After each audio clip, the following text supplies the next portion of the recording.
Hello and welcome to the latest instalment of the Rangers Women's Supporters Group podcast, joined by Cara as always, and Alan returns for this pod. How are we? Good though. Good, thanks. Good stuff. So, a few things to talk about, so we'll just head straight into it. We've obviously had some outgoings since Cara and I last spoke on the pod. Kayla Jardine has moved to Hearts permanently, and Lucy Inman has moved to Queen's Park permanently after her loan spell last season. Were you surprised by either of them, Car? Kayla, I was, because me and Alan have been to a few of the games to go and see them, and Kayla Jardine was one that looked like she'd flourished being at Motherwell last season. So I was a bit surprised by that, but I guess maybe she thought she wouldn't get as much game time, and Hearts obviously are on the up, signing a lot of players, going kind of full-time / semi-professional, whatever you want to call it. So great for her career in that sense, but a bit gutting for us because she definitely was one that I was keeping an eye on. Didn't really see much of Lucy, to be honest, but she seemed to be a good fit at Queen's Park, so that makes sense for her. Yeah, and Lucy going out means that we're down to the two keepers again, unless we kind of keep Megan Cunningham around, because she doesn't seem to have went back into Partick yet. But it's probably not that strange considering she played there and won the title with them last season. But do you see somebody coming in to kind of fill that void, or do you think somebody will get promoted for the academy? No, I don't think we'll see any replacement for Lucy Inman. I think when you seen that we loaned both her and Megan out last year and had to recall both of them to cover for Vic being on international duty, I think Joe quite happily run with just the two keepers in the squad. Megan Cunningham's probably a strange one that we've not heard anything about her either officially leaving the club or any update.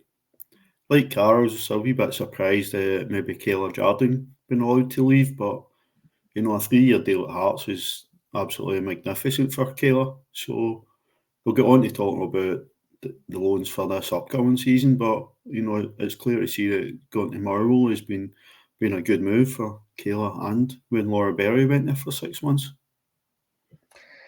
Yep, definitely. And on Motherwell, we do have another player that is going to Motherwell again for this season, with Mason Clark going out on loan. A good move for Mason, obviously, to get more SWPL experience, Car, and she flourished last season, so she's just going to kick on and show them even more next season.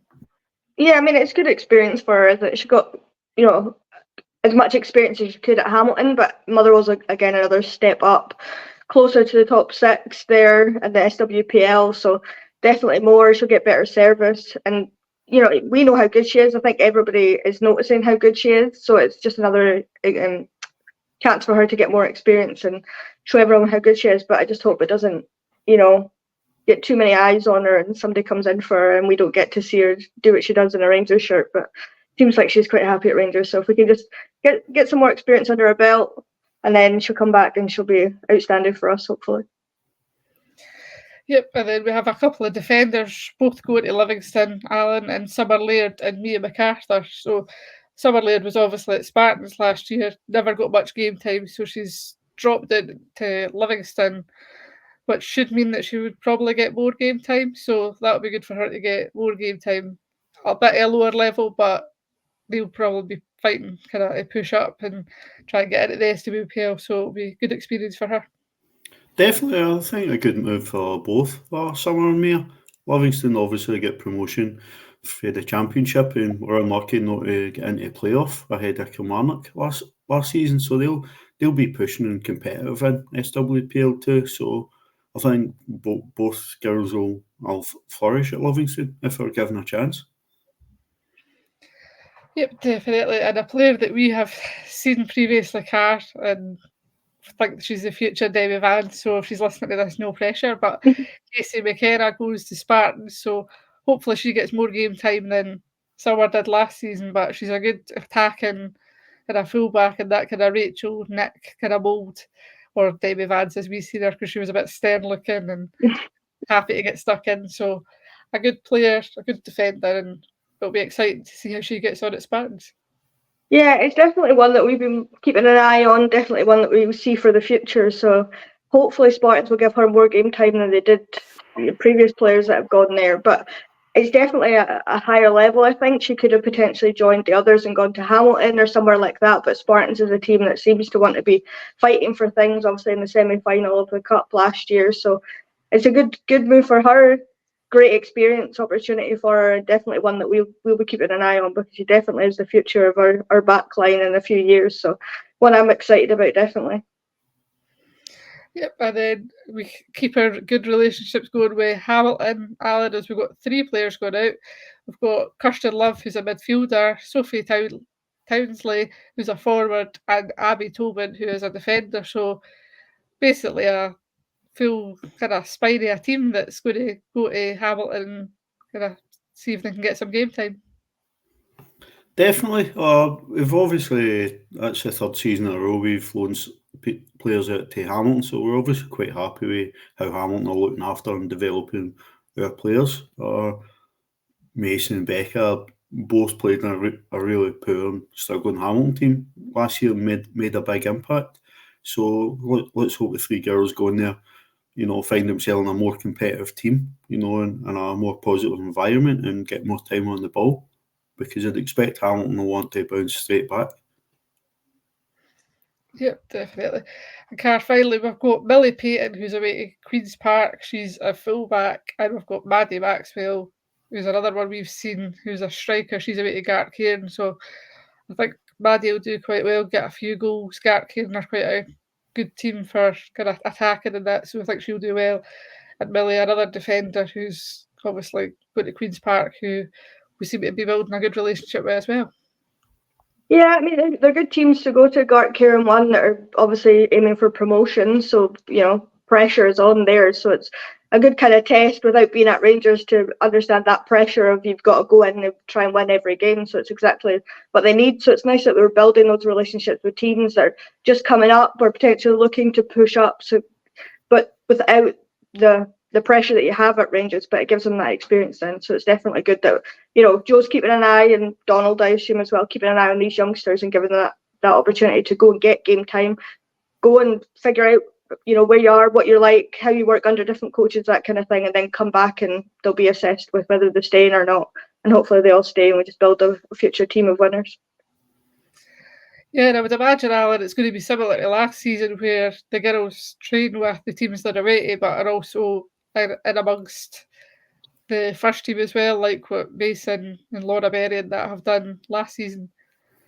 I would very much imagine so, and it was good that when the club put out the statement about all these moves, they made a point to thank these clubs for helping them with their development of the youngsters. So I think what you talked about in the previous pod about 3 teams being relegated, with the teams these players are going on loan to, they're either going to be in a real battle to stay up and do well in the bottom half of the league, or to actually come up and get promotion. So there's got to be pressure on every team that these girls are away on loan to. So that'll stand them in good stead and learn how to play under pressure, which are going to need to learn to play for Rangers.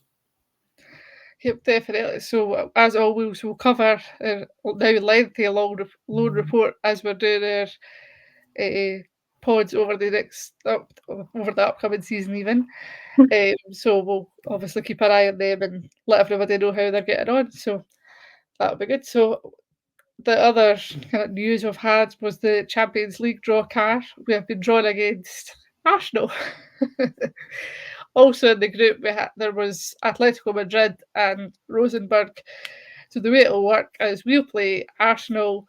If we beat Arsenal, we'll play the winner of Rosenborg versus or Atletico Madrid, and then whoever doesn't win out of the teams will then play each other for a third place team, which we don't think it has much significance, to be honest, but I think it's just so that you're getting a couple of games in a Champions League. So what did you make of that draw when it came out?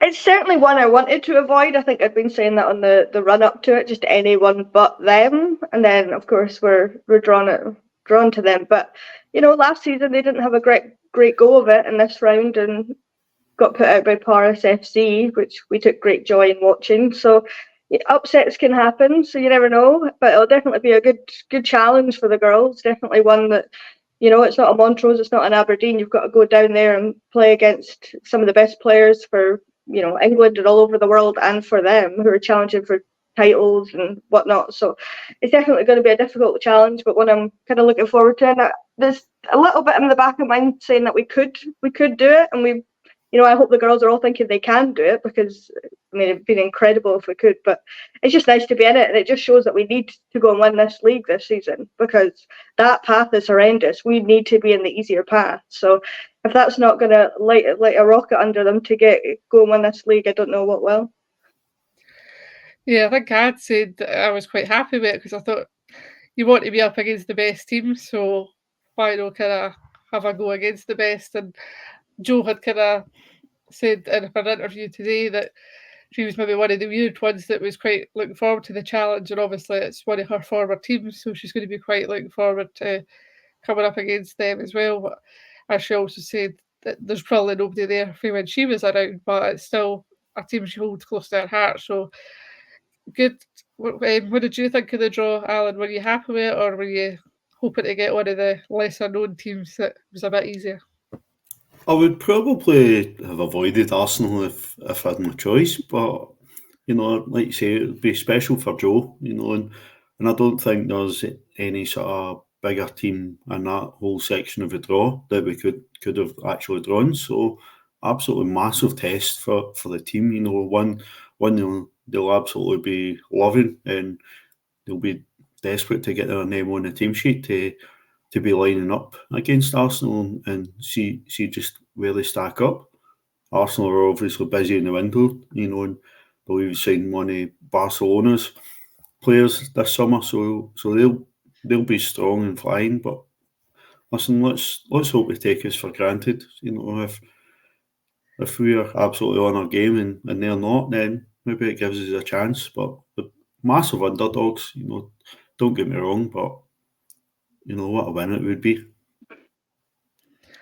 Well, we kind of held our own against the likes of Benfica, and that was a couple of seasons ago, so I'd like to think we've improved then, but we shall see. So that obviously that the ties are going to be played at Arsenal's ground, which is Meadow Park, and that's to be played the 4th of September for that first game, and then the second game is the 7th of September, which will either be us going into the final or into the third place match. So hopefully it's the final and we get through and can get some more Champions League games, but it'll be good for fans to travel down the car and support the team. Fairly easy to get to, so you'd hope that quite a few would manage to go and support the girls in the Champions League. Yeah, it's other than us hosting it's probably the easiest one just to get to, in terms of it's an hour flight down, fair enough, a few hours on the train or the bus. You can drive if you really want to, plenty of places to stay round about. You don't need to worry about your passport, all that kind of thing. So it is kind of easier that way. I was hoping for maybe heading off to Madrid, get a wee tan and a week's holiday, but wasn't to be, I suppose. But with it being so close, you would hope that more people would be able to go, and I've noticed a few hotels have already put their prices up. So if you're looking at going, I'd get booking fairly soon, because we had a nightmare trying to book places with putting their prices up the second you try and book, and sold out in some places. So I'd get booking, looking round about. But it's definitely going to be a good adventure, and we'll all enjoy it and relish going down there. And it'll be fun if we win. Well, when we win, I'm trying to be optimistic here, but it's obviously not working. But tell you what, if we score, scenes, by the way. Definitely. So we'll put that kind of to bed now. We've got games to come before that, obviously with the league, and hopefully if our pre-season games that'll be announced hopefully soon. But today there was also another cup draw, and this time the League Cup, which obviously we're going into as current holders of that, and we were drawn against Dundee United away. So another lengthy trip up the road against Dundee United to kick off our Defensor Trophy. Yeah, we're definitely putting the miles in early in the season with the 3 longest trips in the league up as the first away games, and then back up to Dundee for the cup at the end of September. So, good draw. We'll win that one. Not taking them too lightly, but there's massive problems if we don't go and win that one comfortably. So just get that one out of the way, and move on. Probably picky ties in that sort of round will be Hearts against Glasgow City. So a big threat to that cup's going out in the second round. So we just go and play our games, and that's what we can control. Yeah, Car, what did you make of the draw? Obviously, it's going to be the kind of end of September, around the 29th, they said, so no bad timing to go up the road, I suppose. It's not quite into the winter or that, so although we're weather it basically is. So, but what did you make of the draw when it came out?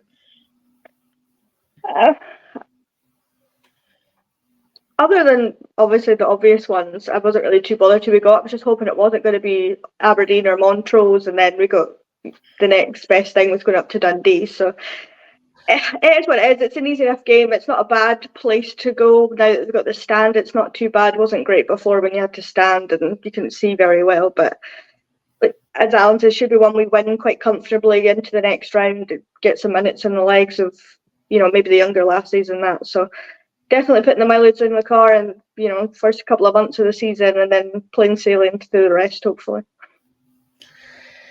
Yeah, definitely. So that's kind of all the Rangers news now, and we've got Scotland game coming up, or a couple of Scotland games to round off the Euro qualifiers.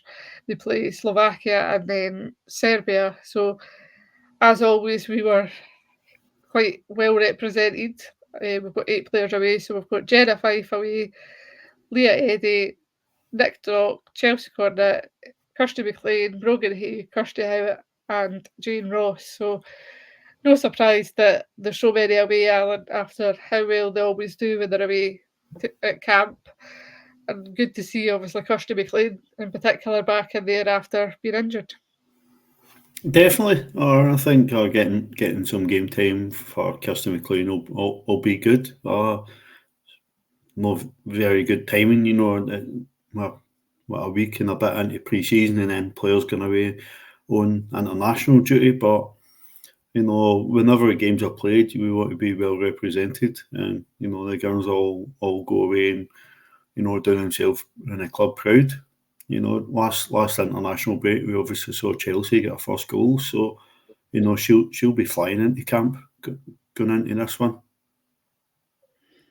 Yeah, Cara, I think it's something you would like the players to get a bit more kind of rest and recovery before they're back into like a full pre-season, but it seems to be the way the world works now that they fit as many international games in as possible. But if we're going to have the games where as well being well represented and having our players in there showing why they're some of the best players we've got.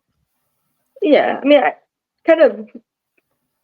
was going to call it the manager. Anyway, doesn't matter. That's what happens when you drop down the league and you have to go and play these games at stupid times of the year. If you just go and win your games, and you don't need to worry about it. But that's what, UEFA or FIFA, whoever runs this competition, has decided is going to happen. So that's what they need to do. But it's a bit annoying because obviously we've seen them back in for the start of pre-season, doing their running, doing their bleak test, doing all their tests and that. And now if 8 of them need to jet off and go and play these games, not really giving Joe enough time with all of them, and then they come back and they need to do it again. So they're not getting much of a rest, which is a worry with injuries and such, but it is what it is. We'll see how they get on, and at least it means that next week we've got a game of football we can go and watch.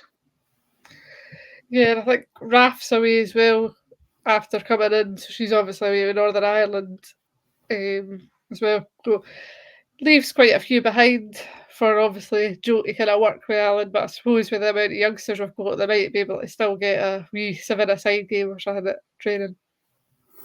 We're definitely in a healthier position squad-wise than we were sort of 12 months ago when Joe came in and started. There'll certainly be 9 players away for international, 10 because Vic's away for the Olympics. So that's a big chunk of players to be away, which is probably why we're not seeing any announcements on pre-season friendlies. You really want a squad of 17, 18 to go in to play a friendly, and I'm not entirely sure we would have that. Yeah, definitely. And just I was going to come to Vicky Esson there. She obviously got picked for the Olympics car, so that means that one of the coaches is going to need to go on goals in training because both their goalkeepers are away. And maybe Megan Cunningham will come in and be the other one there. I don't know. Tess seems pretty versatile. Maybe Tess will go in the goal for a wee while just to help Yeah. them out. I don't know, but as long as Vic comes back with some kind of medal in her pocket, good experience, a good rest afterwards, and comes in ready to play a lot of games, that's all we can ask for. And it's just a testament to how good our players are, isn't it? So many of them being selected. I'm fairly sure Megan Bell would have been selected for Northern Ireland, as she always is, and she not had a bit of an injury. So it just is what it is. But it's good to see that we're getting so many selected. It's just annoying when it is at this point, but hopefully that's that. And I don't know when the next one is, but probably September, because it's usually September, October time's the next one. So get a few months of football before it's cut off again. Hopefully no September. We've got all the cup games in September. Oh, why that's true, isn't it? Very hectic. Nah, maybe it's usually it usually is September when your birthday, but anyway, nobody needs to hear about when your birthday is.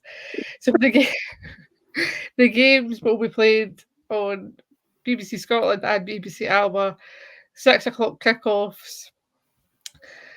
We're quite decent form against Slovakia, and then Serbia's a bit more tricky, but 6 p.m. kickoffs, Alan, like, is that not just a pain? Because some people actually still have work to go to, and it's tricky to get to. Yeah, I'm no biggest fan of trying to get to Firhill, but it works out quite well for me. I finish at 2 o'clock, so for me it's not too bad. But generally speaking, it's not the best kick-off time. With school holidays on, it might be a wee bit better for some. It'd be a bit keener to take kids along if we've got to be home a wee bit earlier. Public transport will be a bit better getting away from the game, but again, 6 o'clock kickoffs midweek are not exactly ideal. No, Karen, it begs the question, why do you keep doing this in the women's game when they're trying to get people to go along? Obviously, as Alan said, it is summer holidays and that, but you want it still to be a reasonable kick-off time for people to go, and it kind of still puts roadblocks in the way folk try to get there. Plus, obviously, where the stadium is, there's no great parking and stuff, so it's still, you're trying to get a good crowd in, and they just obviously didn't think these things through fully. Yeah, I don't know if it's a TV thing or what it is with them both being 6 o'clock. Who knows? But it's frustrating and annoying. I know it's school holidays, but not every parent's taking a full 6 weeks off work because their kids are on holiday. I don't think that's really how that works. So even if they'd made it 7 o'clock, that'd make it a little bit easier for people that do work, say 9 to 5. Gives them a chance to get home, get changed, get back to the game. But we'll see how many turn up. Hopefully it's a good crowd with it being a bit of a smaller stadium. I think that was the idea behind it, playing it there. It's a smaller stadium that looks better with less people in it than Massive Hampden with less people in it, but I don't know how much difference it'll make with it being the summer holidays. Maybe people are away on holiday, so we'll see. But it's frustrating, but they're not going to listen to us, so we're shouting into the void with this one, I think, because no one's going to care what we think about the kickoff times, to be honest. Yeah, so we'll maybe do a wee score prediction, Alan, we'll just do both games as we've kind of spoke about both games. So first up, Slovakia, Scotland. 3-0. Scotland, I hope. Scotland. Yeah, I've got more faith in the women than the men. So 3-0, home win. Car? 4-1. 4-1. I think I'll be a bit more conservative and say 2-0 Scotland. What about Serbia, Alan? Bit tougher, but I think we'll start well. 1-0 win. Car? I don't know, they are a bit trickier. I know more about them than I do about Slovakia. I was going to say Slovenia there. Get my geography mixed up. I think it'll be a bit of a tighter one. I'll say 2-1 to us, to Scotland. Yeah, I think I'll go with Alan and just stick with the 1-0. I think it'll be quite a tight game. I think it's kind of a narrow pitch in that as well, so that'll either help or hinder us, but yeah, we'll 1-0. So we'll wrap that up there, unless you have anything else you want to add. I mean, if anyone from Rangers is watching, can we get season tickets announced or renewals or emails or something, please, so that we can all start, figuring out how much money it's going to cost and sort that out, because we're getting fairly close. We're not that far away from the season starting, so if we get some kind of announcement, I know pre-season is different, but season tickets don't take much to get sorted, do they? So if somebody could sort that out, that'd be great. Seems fair enough. Alan, anything to add? No, I think Carl makes a great point. I think we see so many people asking about it. It's something hopeful we'll hear about in the next week or two. You don't want that going on too long. It was a bit earlier last summer, but we'd like it a wee than it was the previous year, but you'd like it a wee bit earlier. They've got all the sheet moves and all that stuff done for Ibrox, so they should be able to clear out the season tickets now. But for anybody planning travelling for the Arsenal game, still they see the kickoff time, so there's every chance we might get lunchtime kickoff. There have been 2 games in one day, so be careful about planning the trips down on that. Very solid advice from Alan, who is our expert trip planner, because he goes so many. Don't know about that. So we'll just leave it there then. So we'll be back at some point, depending how much news we get. Hopefully we get some season tickets and pre-season games to look forward to. So as always, my thanks to Kat and Alan. Thanks, Laura. Thanks to you, Laura. And we'll see you next time.